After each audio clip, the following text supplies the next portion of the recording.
All right, so this is the last lecture that you will have prior to the exam, which will open on Friday at 8 a.m. and close on Sunday night. Let me see this right here. Close on Sunday night at 11:59. And let me see. This really looks foggy. All right. This is the exam will open on Friday morning at 8 a.m. and close on Sunday night at 11:59 p.m. And it'll have about 25, maybe 30 questions on it. You'll have 2 minutes per question. If it's a 25-question exam, it'll be a 50-minute exam. If it's a 60-question exam, it'll be a 60-minute exam. And you'll have one chance for each question. So if you mark it and you miss it, then you miss it. You will not be able to go back and have a second try. I tell students that you can use your notes on the exam. That's not a problem. You can certainly use your notes. And then you can, I strongly dissuade you from taking the exam in groups because of this practical reality. Your number one will not be their number one. Their number two will not be your number two. Your A will not be their A. Your B will not be their B. So the answers and the questions will be all jumbled. So that's not advisable. So, but you should do well. Make sure you have all of the notes that we've gone over and that you've taken in class. The documents that I posted for you, you have those in front of you, and you should do very well on the exam. All right, so with that in mind, we're going to look at some actual arguments and just talk about putting those in logical sequence and how to assess what a premise is and what a conclusion is. And you'll have a couple of these, 3 at the most, on the exam. So that's why I want to cover this. All right, let me see. I'm going to do this. Oh.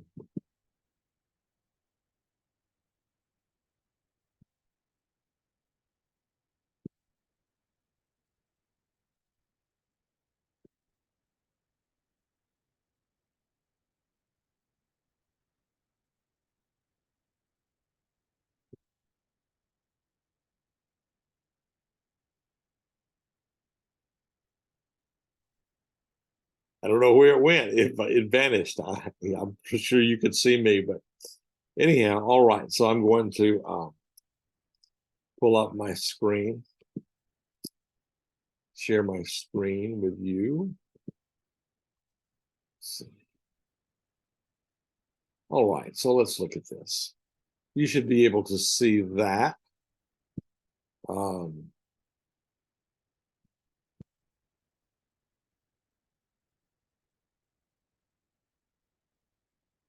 All right, so you should be able to see the document here that says logical argument construction exercises.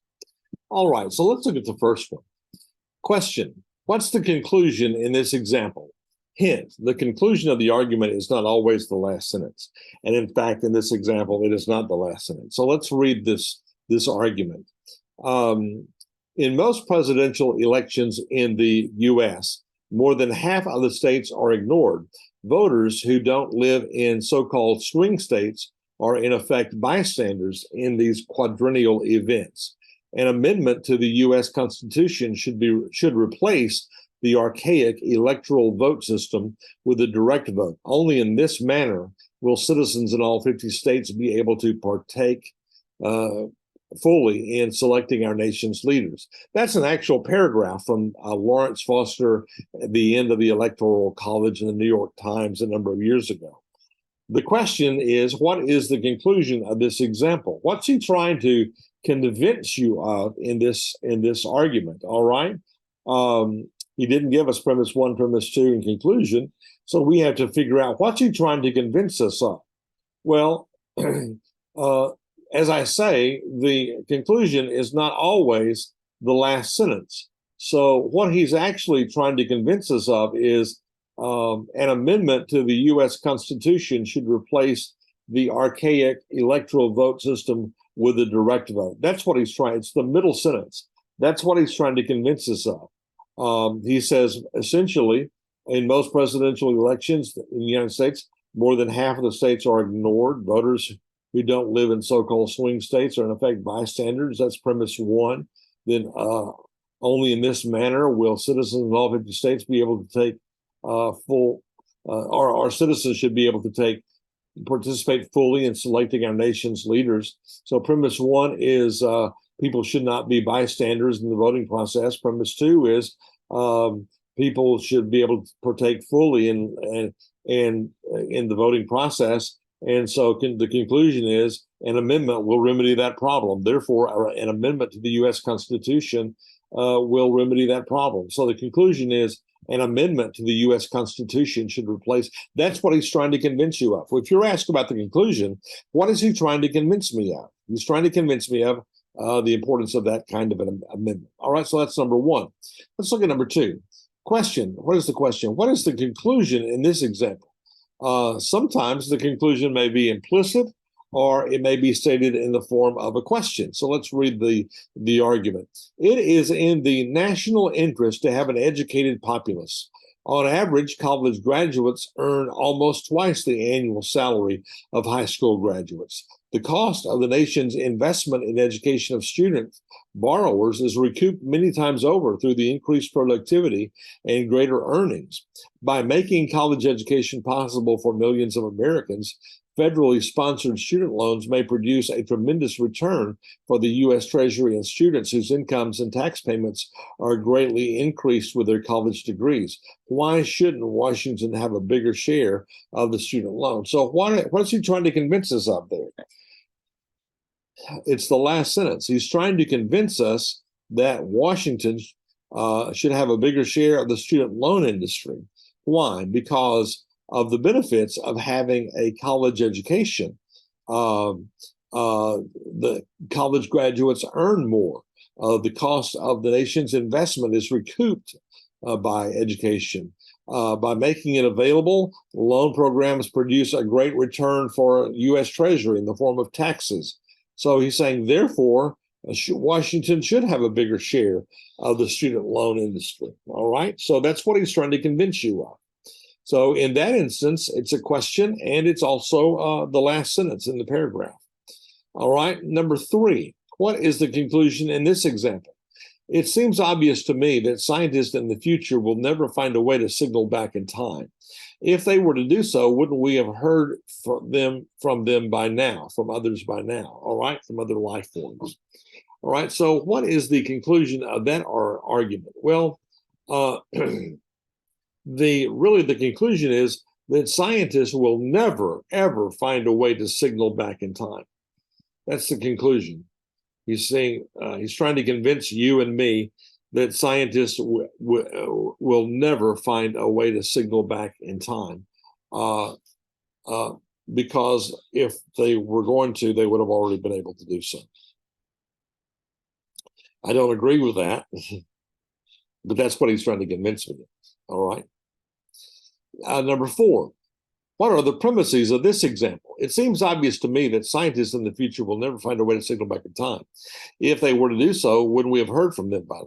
All right, what are the premises? All right, the premise is there ought to be some way of spreading. Oh, hold on. The premise is, I'm looking at my notes.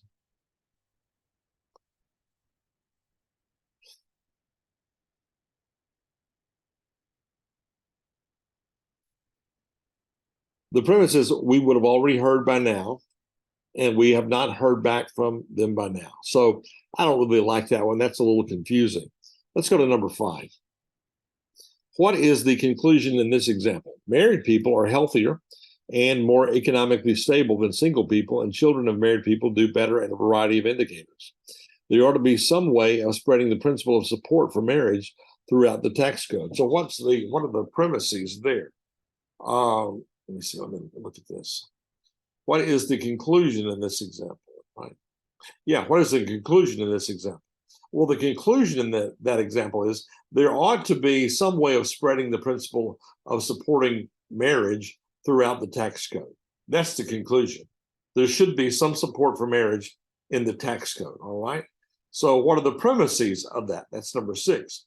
What are the premises of the argument? The premises of the argument are married people are healthier. Married people are more economically stable than single people. The children of married people do better on a variety of indicators. All right. So those are the premises.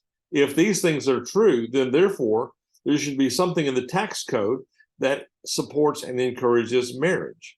And that's what he's trying to convince us of. So number one, he says premise one could be married people are healthier than unmarried people.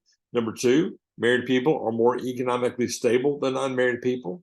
Number three, married people, their children do better than the single people, children of single people, on a variety of indicators. Those are the premises. The conclusion from that is, therefore, there should be some support for marriage in the tax code in the form of some kind of principle or guideline, etc. All right, so that's the conclusion there. So when you're addressing the conclusion, you're asking, what is he trying to convince me of? When you're addressing the premises, you're asking, how is he trying to convince me of that? Here, he's trying to convince me of that by saying married people, their children are more capable, their economic status is more stable, their health is better. Those are the premises. So therefore, there should be some kind of support for marriage in the tax code. All right, so that's number 6. Let's look at number 7 here. Number 7. Question. Suppose someone is protesting outside an abortion clinic and shouts, abortion kills a human being, therefore it is wrong. All right, so how would we construct that into the form of a formal argument? It would be premise 1. Let me see. Premise 1 would be abortion is an act that kills a human being. Premise 1, abortion kills a human being. Premise 2 is implied. It's not blatantly stated, but it's implied. Killing a human being is wrong. So premise 1, abortion kills a human being. Premise 2, killing a human being is wrong. Conclusion, therefore abortion is wrong. That's the way the argument goes. And I'm just using that as an example. I'm not telling you how I feel about that topic or how you should feel about that topic. I'm just using that as an example. So the second premise is really implied. Abortion is the killing of a human being. The killing of a human being is wrong. Therefore, abortion is wrong. That's the way the argument goes. All right. So capital punishment, we could focus on that one. Capital punishment is the killing of a human being. The killing of a human being is wrong. Therefore, capital punishment is wrong. Something like that. All right. That's a little bit of a stretch from what we talked about before, but at least you get the gist. You should be able to pick out the premises and the conclusions. So I will post this document along with the answers, I think. If I can find those, I think I can find those. I'll post this document and the answers on your course modules page, and you can use this and have this in front of you as well. All right, so that's that, and email me if you have any questions. Once again, the exam opens on Friday morning at 8 a.m. and closes on Sunday night at 11:59. It'll be 25 questions maybe, or 30 questions perhaps. 25 questions, the exam will be 2 minutes per question. So that'll be a 50-minute exam, or if it has 30 questions, that'll be a 60-minute exam. You'll have one chance for each question. You'll not have two chances. You miss it, you get to try again. No, you get one shot. And if you miss this exam, then you'll take the essay, and the essay is very long and very brutal. So I strongly advise you to take the online exam, because it's much more direct and to the point, and much less requires much less investment. Okay, good to have you in the class. Hope that things are going well with you. If you have questions, shoot me an email. I'll be glad to answer those.